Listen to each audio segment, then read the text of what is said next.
Olá a todos, eu espero que vocês estejam todos bem, né, ao retorno das aulas.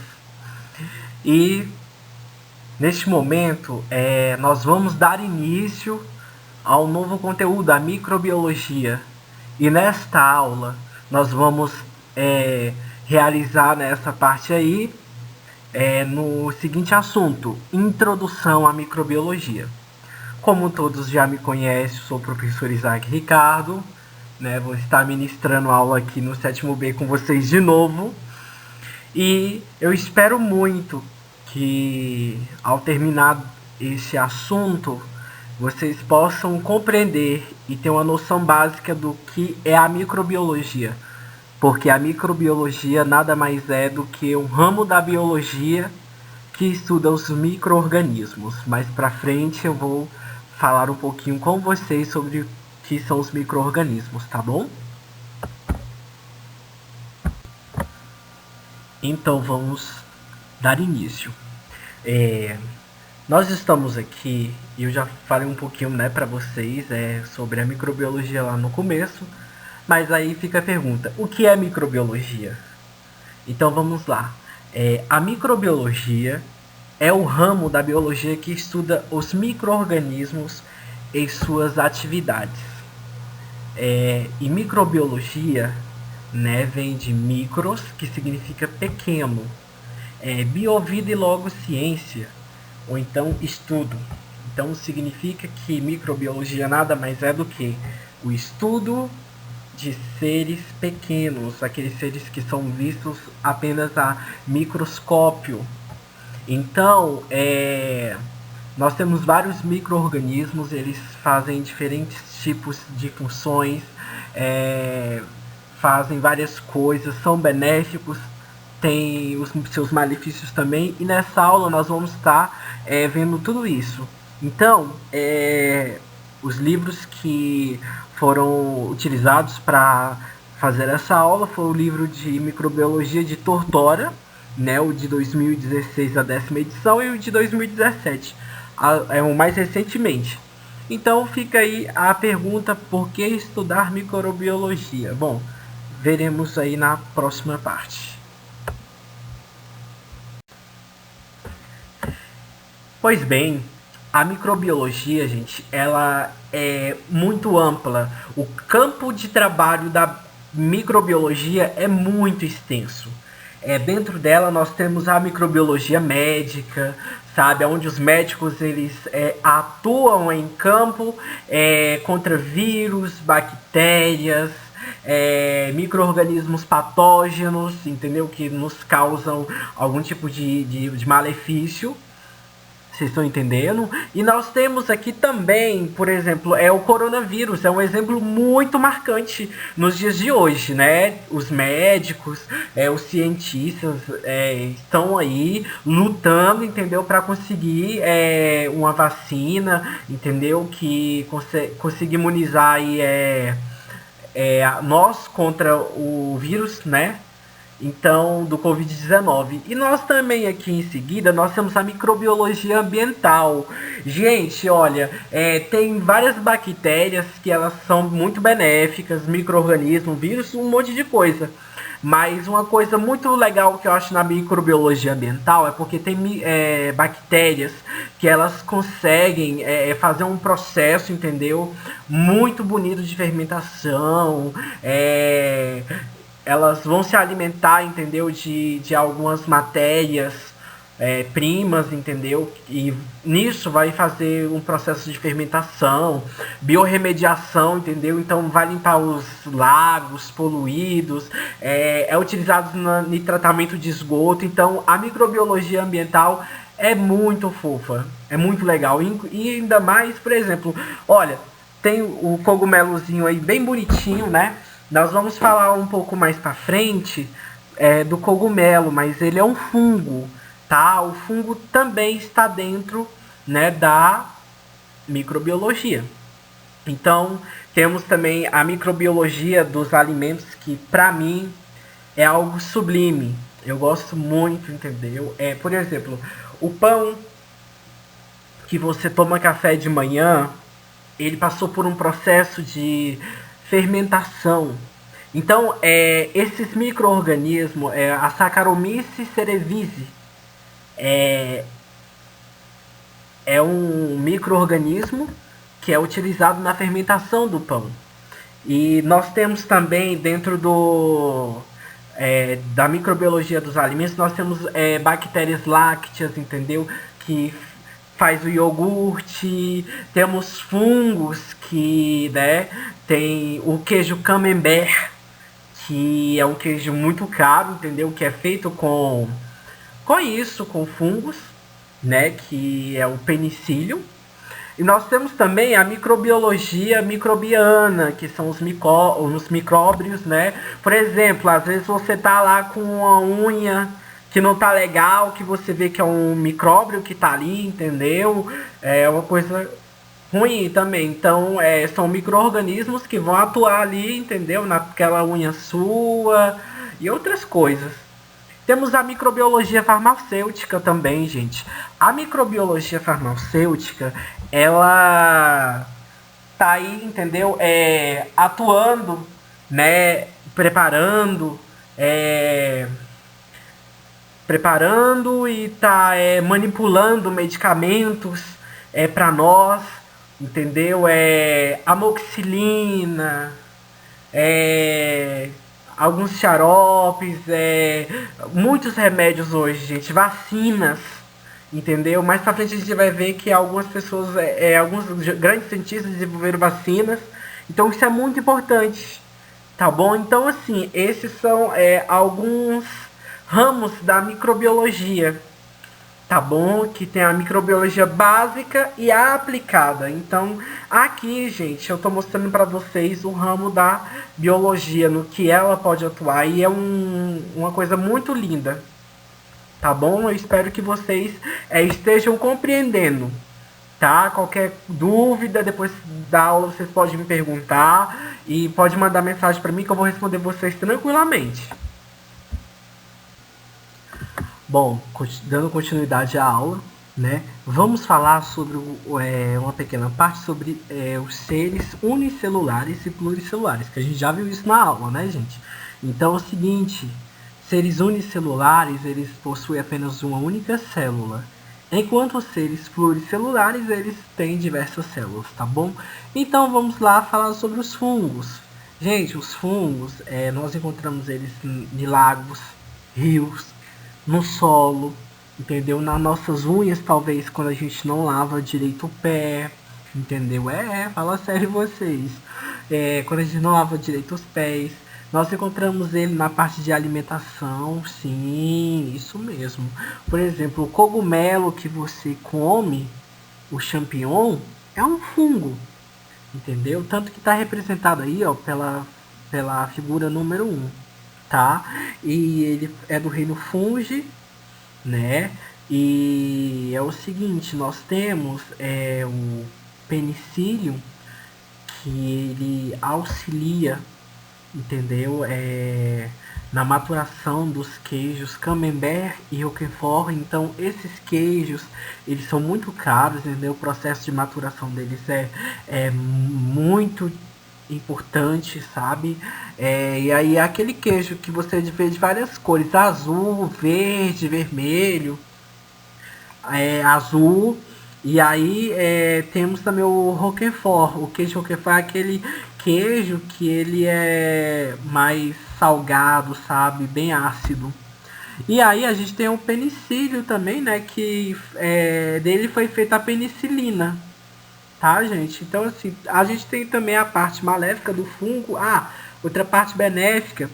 Às vezes a gente vai encontrar algumas plantas que ela tem tipo uns nódulozinhos, sabe, umas bolinhas na raiz? Aqueles são chamadas de micorrizas. Então, aquela parte da célula ali, do fungo, o que vai acontecer? Ele vai sugar nutrientes, entendeu? Da terra, do solo, e vai nutrir a planta. Então, vai nutrir ali as raízes, aí as raízes vai nutrir a planta toda, entendeu? É muito importante. Aí a gente tem, né, algumas doenças por fungos, e a gente tem alguns ataques, por exemplo. quando você vai comer, né, uma laranja, que você tá na vontade de comer uma laranja, sabe? Você lembra que na sua geladeira tinha uma laranja. Aí você chega lá para pegar ela no fundo da gaveta da geladeira e ela tá toda cinza, tem até um tipo um veludozinho em cima dela, né? Acinzentado. Aquilo é um fungo, aquilo é um fungo. Então, gente, às vezes, né, você tá num ambiente tipo a parede do seu quarto, quase não vê sol, alguma coisa assim. Aí o que acontece? Ela fica preta. Aquilo é fungo. Entendeu? Por quê? Porque eles gostam de habitar em locais úmidos e sombreados. Por exemplo, esse cogumelo que a gente tá vendo aí, ó. Olha o tanto de folha, de coisa que tem em volta dele. Tá vendo que não é um lugar que tem sol? Então, aí, gente, agora ele faz parte do reino fungi. Nós temos as bactérias que fazem parte do reino. É isso mesmo, Monera, parabéns. Então, é o seguinte, as bactérias, a gente tem elas, sabe? Elas são, como vocês estão vendo aí no GIF, essas bactérias tem elas em forma de bolinha, em forma. Vocês estão vendo aí, ó, que elas parecem uma salsichinha, uma linguiça, sabe aqueles balãozinhos de linguiça? Quando vocês pegam e amarram ele? Então, elas têm várias formas, então elas são denominadas e classificadas pelas formas dela. Por exemplo, as bolinhas são denominadas de cocos, então tem estafilococos, difilococos. Então, a gente tem também essas que parecem a linguicinha, que chama de bacilos, né? Que tem o estreptobacilo, que é um monte de... Parece realmente uma linguicinha, tá? Aquele balão de linguicinha quando a gente divide eles. E aí, gente, as bactérias, elas ajudam em um monte de coisa. Por exemplo, no tratamento de esgoto, na parte de fermentação, tá bom? E entre outras coisas, tá? E aí a gente tem aí, ó, fermentação, essas coisas, eu vou falar mais lá pra frente, tá bom? E aí tem os protozoários e as algas, eles são responsáveis, gente, por fazer a produção de fotossíntese, né? Fala sério que vocês não lembram o que é fotossíntese. Gente, fala sério vocês não sabem fotossíntese. Bora lá então, bora.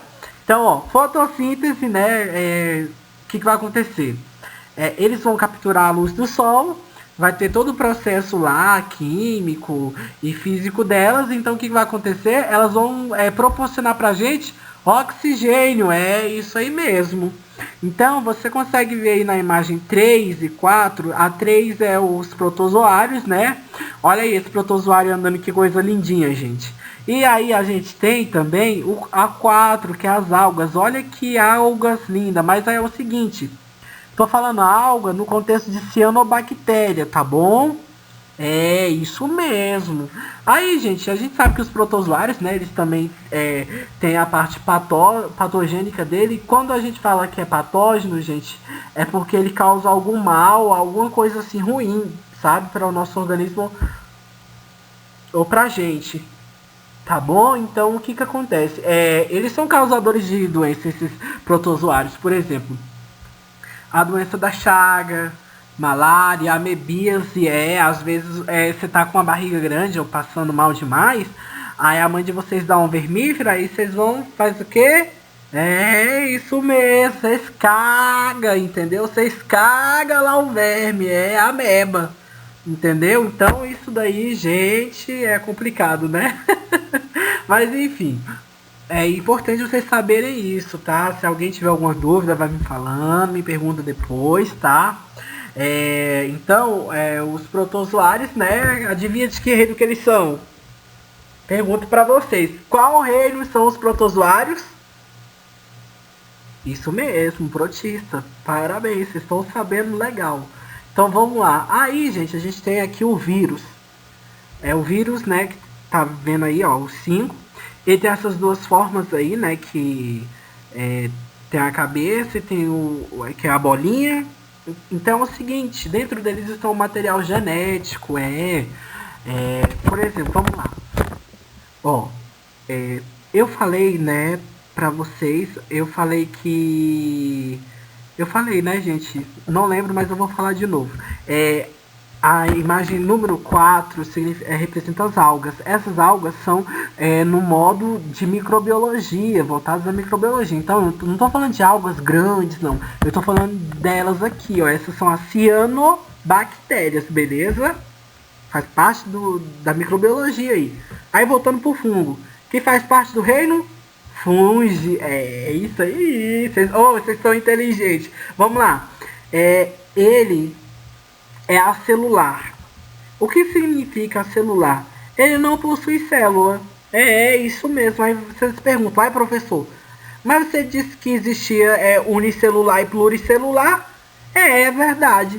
Mas só que é o seguinte, quando o vírus, a gente está falando dele, ele é um caso à parte, porque ele é acelular, ele não é nem unicelular e nem pluricelular. Por quê? Porque ele não possui célula. E ele depende de outras células para sobreviver. Entendeu? Ele é um parasita. Ele é um parasita, entendeu? Então, assim, por exemplo, ele... um exemplo clássico. Coronavírus. É um vírus, entendeu? Que trouxe isso daí gera doença, entendeu? Gera morte. Nós tivemos a febre amarela, a cachumba, a hepatite, a AIDS, entendeu?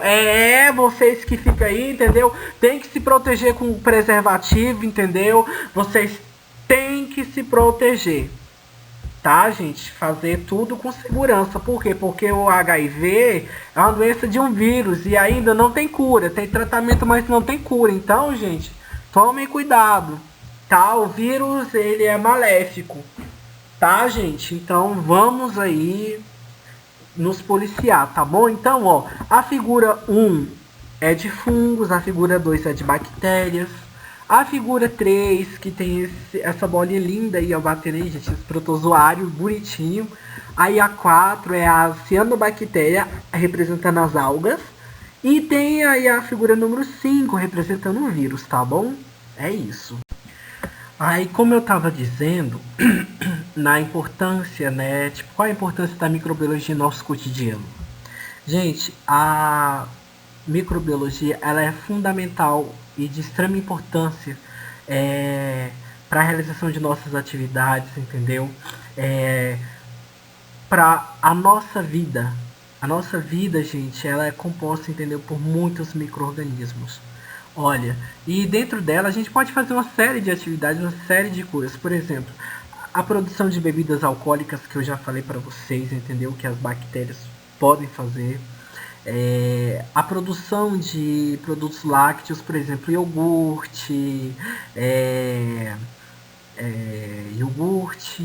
achocolatado, entendeu? A produção de pães, que eu disse para vocês que são as Saccharomyces que fazem, né? Que são a Ellipsoideus, a Baianus e a Cerevisiae, né? Tem a limpeza de tratamento de esgotos, que são feitos também. Tem a recuperação de rios e lagos poluídos, que eu vou estar mostrando para vocês na próxima figura, no próximo slide, né? A gente tem, né, a microbiologia, a gente tem micro-organismos que servem como bioindicadores. O que seria esse bioindicadores? Por exemplo, tem fungos, por exemplo, micro-organismos, a Escherichia coli, né, E. coli, ela vai viver em ambientes que, né, são meio poluídos, tá, gente? Por exemplo, bioindicadores, é isso. Aí temos aí os diagnósticos laboratoriais. Juntamente com os diagnósticos laboratoriais, tem os bioindicadores, por exemplo, vamos supor que você tem alguma coisa lá, tipo algum tipo de verme, alguma coisa assim, que pode ser algum micro-organismo que vai identificar, entendeu? Na produção de medicamentos e vacinas, né, temos muitas vacinas hoje, vacina para febre amarela, sarampo, né? A decomposição de alimentos tem micro-organismos que são chamados de saprófagos. É isso mesmo, eles comem algumas coisas assim, sabe? Tipo animais em decomposição e outras coisas. A gente tem a fotossíntese, né? Que eu acabei de explicar para vocês lá dos protozoários e algas que produzem a fotossíntese. E temos, gente, a pasteurização e entre outros, ou seja, através dos micro-organismos a gente descobriu fazer tantas coisas, sabe? E é isso, tá, gente? Essa parte eu vou mostrar para vocês a imagem a seguir. Bom, gente, aí como eu tava falando para vocês, aí ó, a gente tem, né, as imagens, a número 1, né, representa uma estação de tratamento de resíduos e efluentes. Por exemplo, professor, mas o que é isso? Então, de tratamento de esgoto também pode ser chamado, mas o que acontece? Água que você escova dente, que você faz xixi, entendeu? Tipo, o leite que você pegou e não quis mais, sabe, tomar de manhã e jogou lá no ralo da pia, essa água vai para o esgoto e do esgoto vai para esse lugar aí, entendeu? Para esses tanques grandes. Então, as bactérias, elas têm processos, entendeu? E elas agem e trabalham, entendeu? Para limpar essa água. Ela vai destruir, entendeu? Todos os micróbios, coisas ruins que tiver aí nessa água para deixá-lo mais limpo possível de novo, tá? Essa estação aí de tratamento, ela é lá em Bragança, no país de Portugal. Eu coloquei aí porque eu tive a oportunidade de ir aí, é muito interessante. Aí, gente, na Grécia e na Nova Zelândia, a gente tem já na figura número 2, né? Que as bactérias, gente, como eu disse pra vocês, elas podem limpar, entendeu? Os rios, lagos, e olha aí pra você ver, o antes e o depois, isso é real. Eles recuperaram um rio que estava degradado, sabe? Degradado significa acabado, desgastado, que não tem mais jeito. Aí na figura número 3, a gente tem aí a fermentação, que vocês estão vendo aí, né, gente? Aí, ó, os micro-organismos namorando, lembrei que eu falei pra vocês? Então, aí, embaixo nós temos o iogurte, que é as bactérias, né, que faz a parte da fermentação láctea, né? Então, o iogurte é gostoso, mas só é possível porque tem as bactérias, isso mesmo.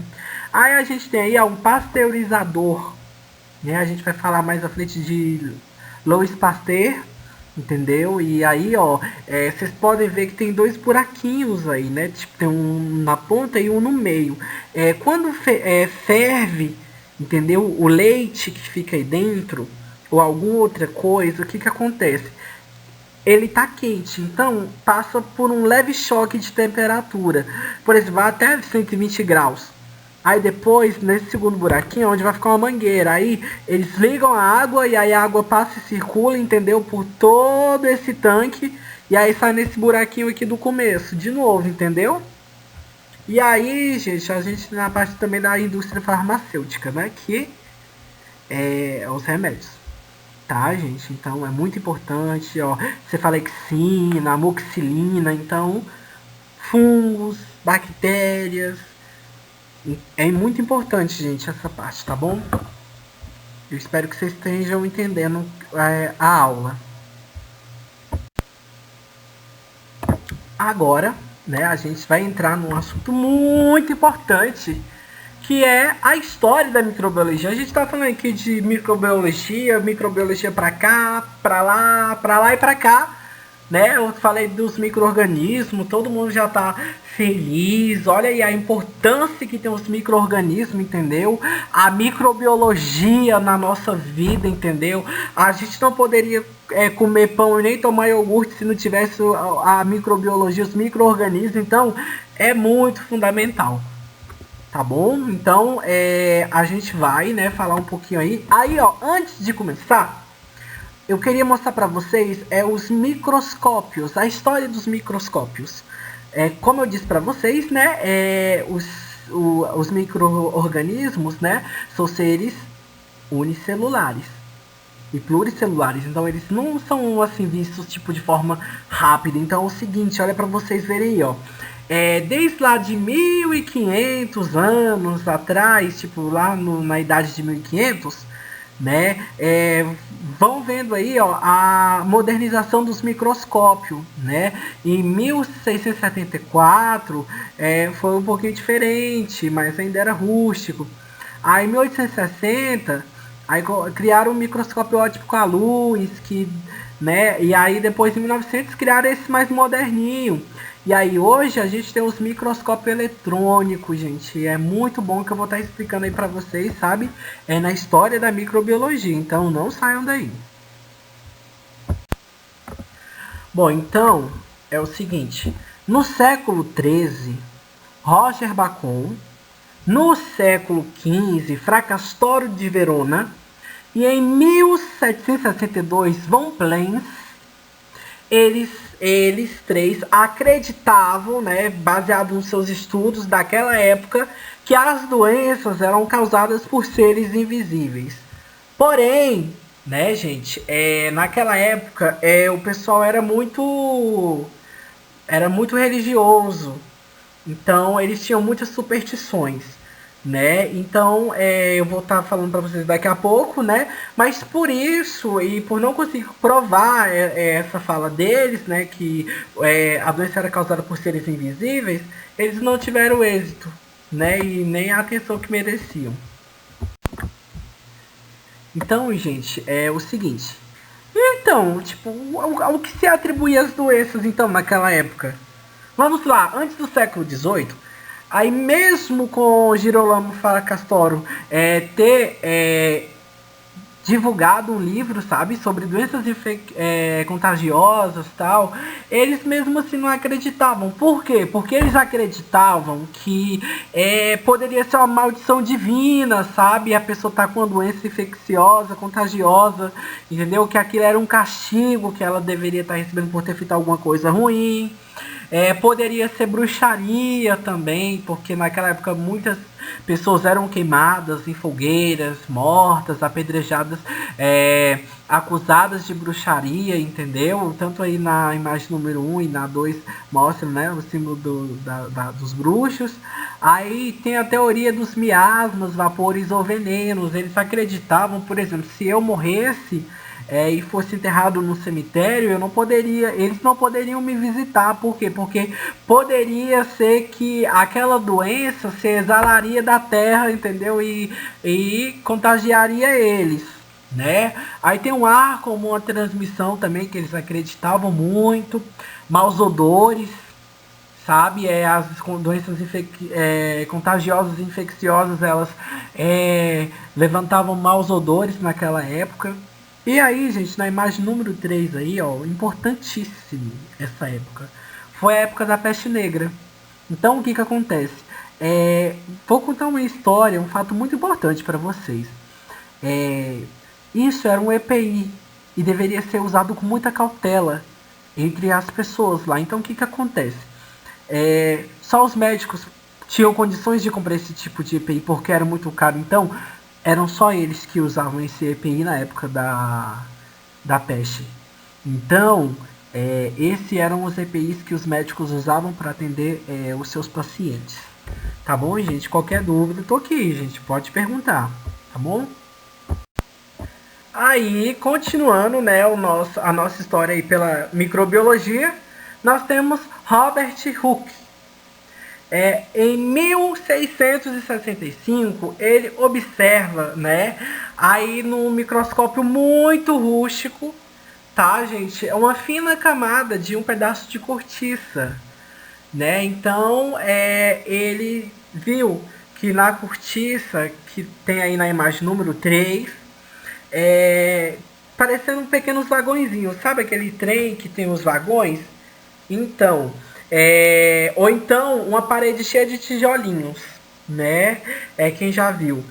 É, Parece mais ou menos aí. Então, o que que acontece?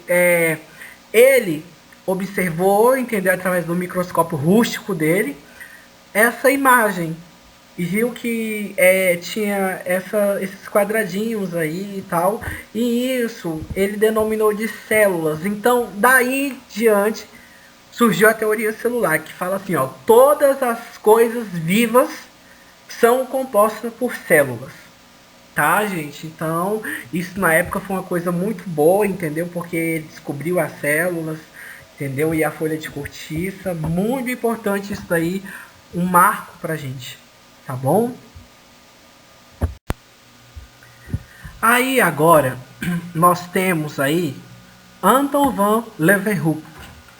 É, Leeuwenhoek, ele foi o primeiro a observar os micro-organismos de forma científica, tá, gente? Então é o seguinte, o que que acontecia com ele? Nos seus horários vagos, ele polia lentes de vidro e ele fixava em uma estrutura metálica, né? Então, a estrutura metálica que eu falo para vocês é essa da figura número 2 aí, ó.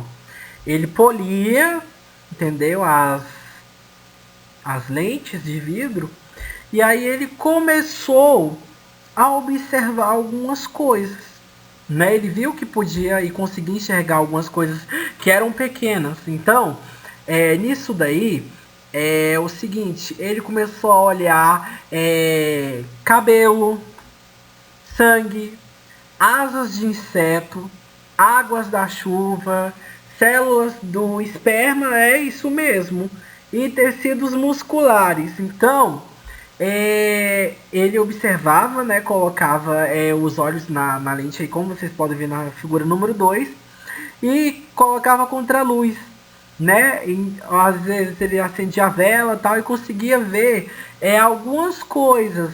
Que coisas são essas? São essas aí, ó, que estão na figura número 4, né?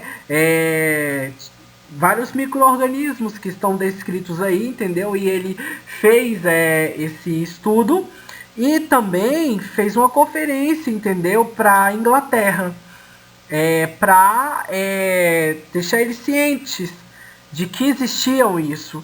Só que na época ele não sabia qual nome seria, então ele não chamou de micro-organismos, ele chamou de animáculos, ou seja, essas coisas que vocês estão vendo na figura 4 aí, há muitos anos atrás, na época de Leeuwenhoek, isso era chamado de animáculos, tá, gente? Isso vai aqui na prova, então vocês pegam e lembram isso, tá?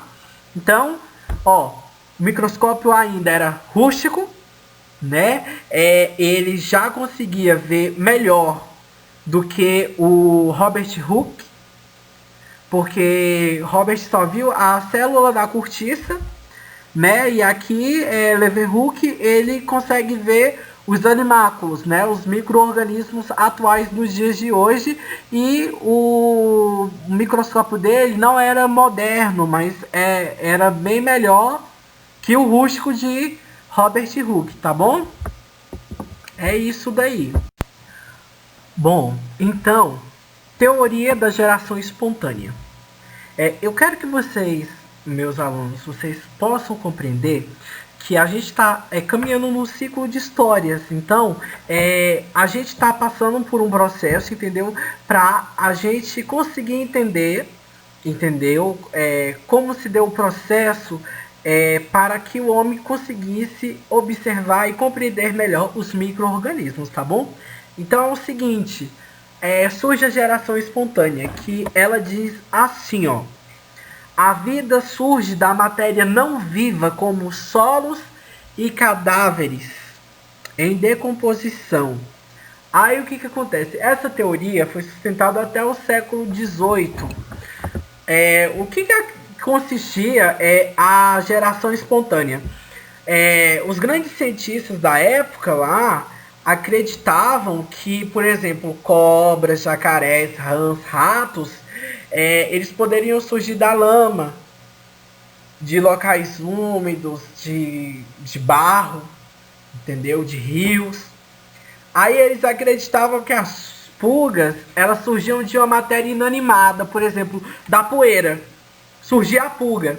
E os ovos de moscas, né, eles surgiam através de carnes em decomposição podres, entendeu? Essas coisas. Então, eu trouxe aí, né, a imagem das moscas, né, representando e esse sapinho aí, essa rã que ela de acordo, né, com a geração da teoria da geração espontânea, ela sugeria do lago de locais com lama, com barro. Então essa era a teoria da geração espontânea, tá bom? Então, naquela época,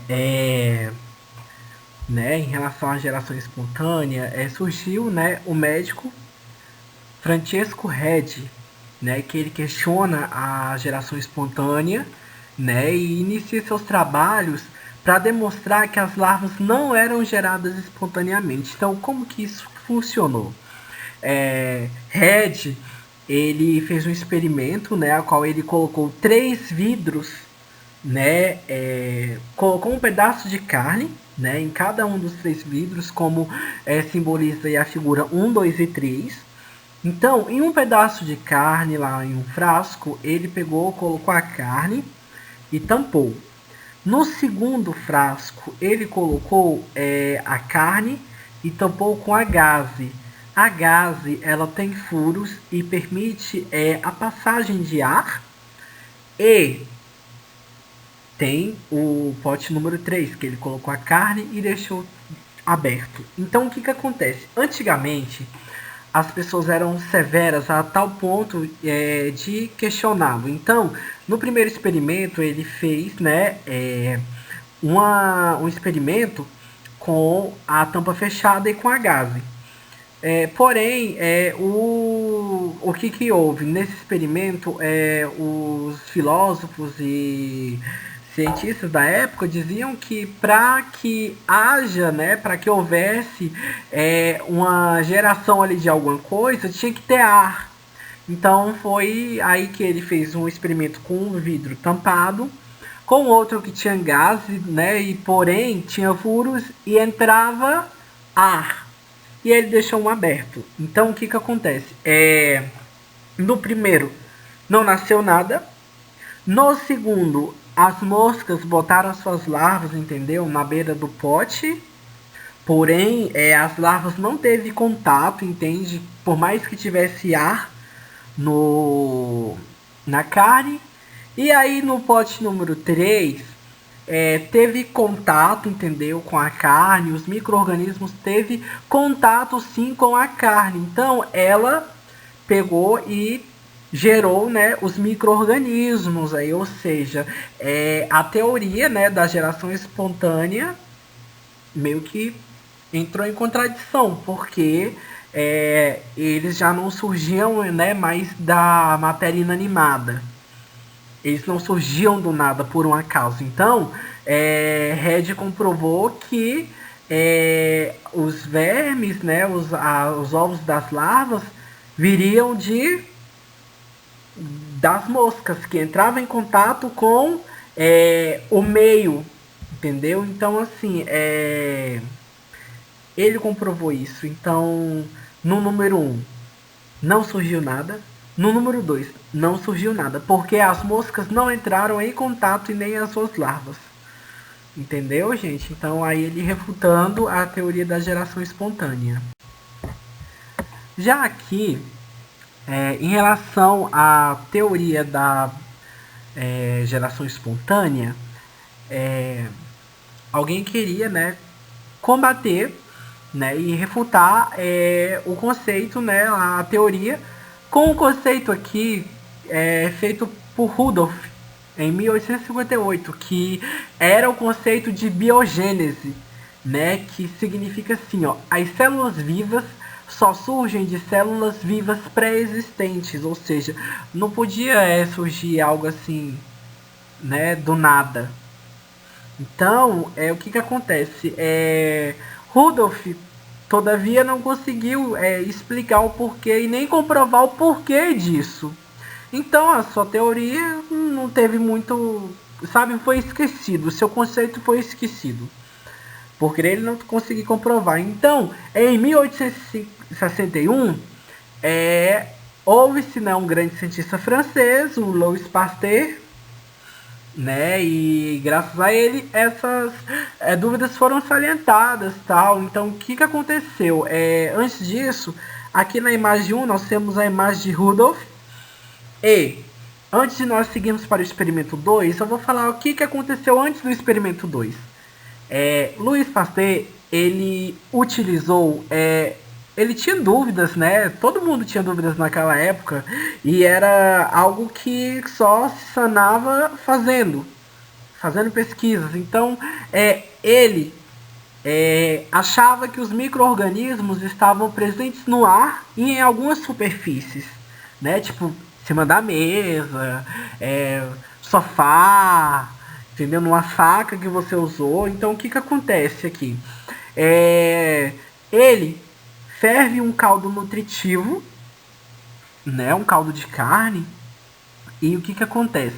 Ele ferve muito, então mata ali os micro-organismos presentes naquele caldo. Então, em um recipiente, ele vedou, ele fechou aquele vidro com o caldo nutritivo. E em outro, ele pegou e o que ele fez?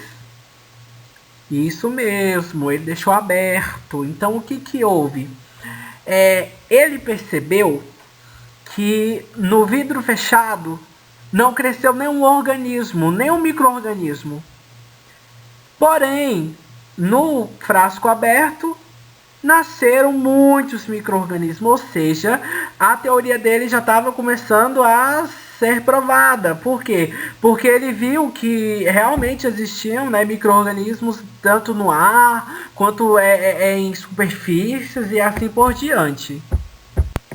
E aí, agora, em relação a esse experimento aí, né, que Louis Pasteur fez, ele é bem simples e ele é chamado de pasteurização. Só que na época, então, o que que acontece? É o seguinte, o caldo fervido, né, ele foi colocado nesse recipiente aí, nesse recipiente que tem o pescoço grande. Entenderam, gente? Então, o que que acontece aí? Aí o seguinte, ele colocou, né, o caldo nutritivo e então, como ele tinha fervido, matou todos os micro-organismos. Então, ele em seguida ele aqueceu, né, o pescoço do frasco e curvou no formato de S. E aí ele ferveu o caldo por vários minutos. Então, o que houve aí? Ele pegou e curvou o pescoço, né, em forma de S. E depois, gente, é o seguinte, essa curvatura fazia com que o ar entrasse, mas só que os micro-organismos eles não conseguiam entrar lá, entendeu? Então é o seguinte, esse experimento ele comprovou muitas coisas, entende? E outra coisa, às vezes isso daí ficava anos e anos e anos, entendeu? E inclusive hoje eu pesquisei, né, e vi que tem um museu ainda que tem um experimento de mais de 100 anos de Louis Pasteur. Então é uma coisa muito, muito incrível. E aí, gente, é o seguinte, aí ele comprovou, né, e aí quebrou o pescoço, né, em S aí. Aí os micro-organismos entraram e fizeram a festa aí, entenderam, gente? Então, assim, esse experimento ficou denominado como pasteurização. E essa pasteurização hoje é feito, sabe, com a gente. Como vou dizer, nós fazemos a pasteurização em leites, fazemos em utensílios, né? Isso é muito importante, tá bom? É isso daí que Louis Pasteur contribuiu. E assim, gente, ele salientou, entendeu? A teoria ali foi da geração espontânea foi refutada, entendeu? Com os experimentos de Pasteur. Aí aqui nessa figura número 3 tem ele aí fazendo seus experimentos e a sua esposa. E aqui nós temos, né, a fermentação e a pasteurização, que eu já falei com vocês em slides anteriores aí. E então é o seguinte, a fermentação é um processo realizado por alguns organismos, né, para a obtenção de energia, produzindo gás carbônico e álcool. Que foi o que eu falei para vocês lá, com a fabricação de pão, com a fermentação do vinho, né? E temos a pasteurização, que é o processo de tratamento térmico que destrói micro-organismos patogênicos, entendeu? De certos alimentos e bebidas. Por exemplo, o suquinho de caixinha que você toma, que ele foi pasteurizado. O leite que você toma, ele foi pasteurizado, sabe? Então, pasteurização é o seguinte, é quando você ferve alguma coisa e depois você resfria ele, tipo, você pega e sabe quando você pega e esquenta o leite, aí depois você quer beber ele, aí você coloca lá para esfriar? Aquele processo que você coloca ele para esfriar na água fria é aquilo que chama pasteurização. Bom, gente, eu esqueci de falar uma coisinha aqui para vocês, é o seguinte, quando ocorre a fermentação do vinho, na forma, porque assim, o, existe fermentação, né, que ela ocorre sem a presença de oxigênio e com a presença. Então, antigamente, as pessoas descobriam que o vinho azedava, alguma coisa assim, e aí, hoje em dia, nós sabemos que aquilo foi transformado em vinagre. Ou seja, não é por causa que o vinho estragou, é porque houve ali a presença de oxigênio. Então, ele não fermentou para virar vinho, ele fermentou para virar vinagre, tá bom? É isso aí, meus queridos. E neste momento agora nós vamos falar sobre Robert Cook. Então, Robert, ele tem, né, os postulados de Koch. Então, o que que acontece aqui? Koch, ele tinha os postulados que um micro-organismo específico que causa uma doença específica. Ou seja, ele acreditava que uma doença específica ela atingia um micro-organismo específico. Então é o seguinte, cada doença tinha o seu micro-organismo específico. Então assim, ó, as bactérias devem estar presentes em todos os casos de doença, ou seja, ele acreditava nisso. Ele acreditava também, através de seus experimentos, que as bactérias nelas, como que ocorre esse processo?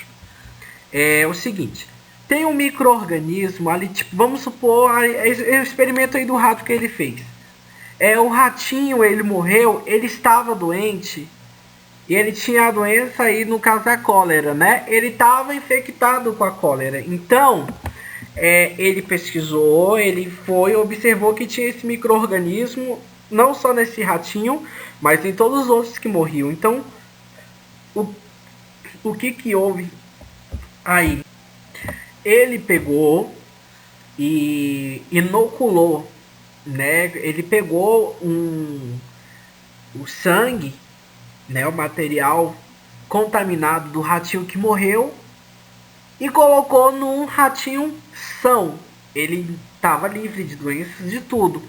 Aí o que aconteceu? Essa doença, né? Esse micro-organismo, ele se multiplicou lá e infectou o ratinho também, e o ratinho morreu. E ele tinha as mesmas coisas, ou seja,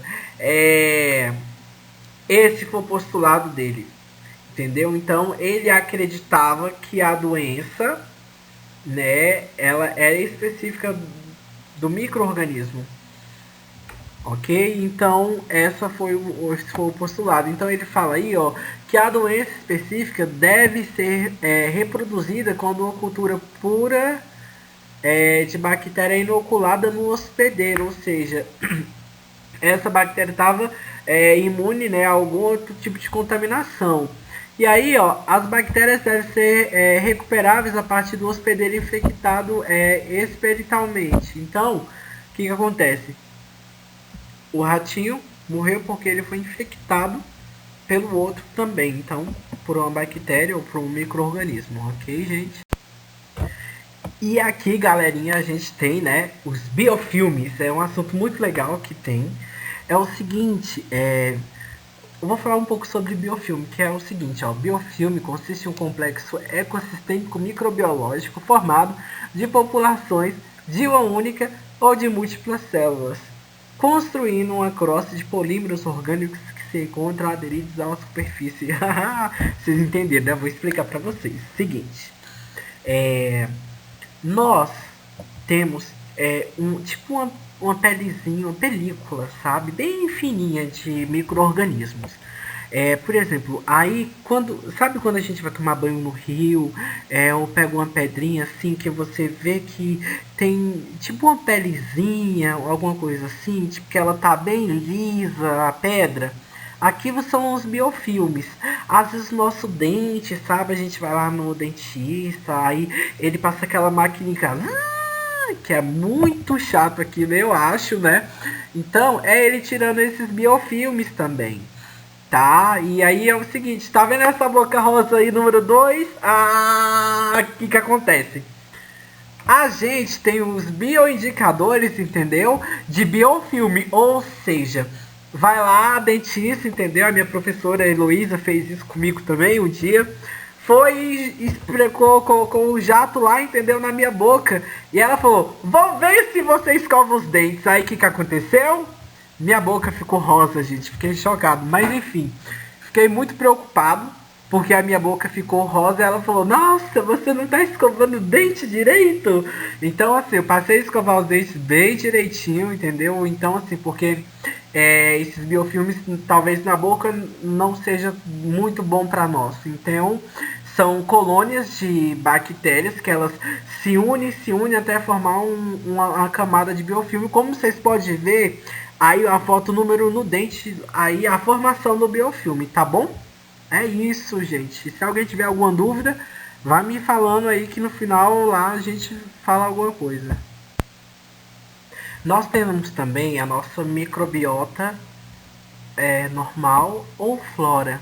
Né? A microbiota é um grupo de micro-organismos que vive em determinado ambiente, ou seja, nós temos por aí várias colônias, por exemplo, nós temos a microbiota intestinal, pulmonar, entendeu?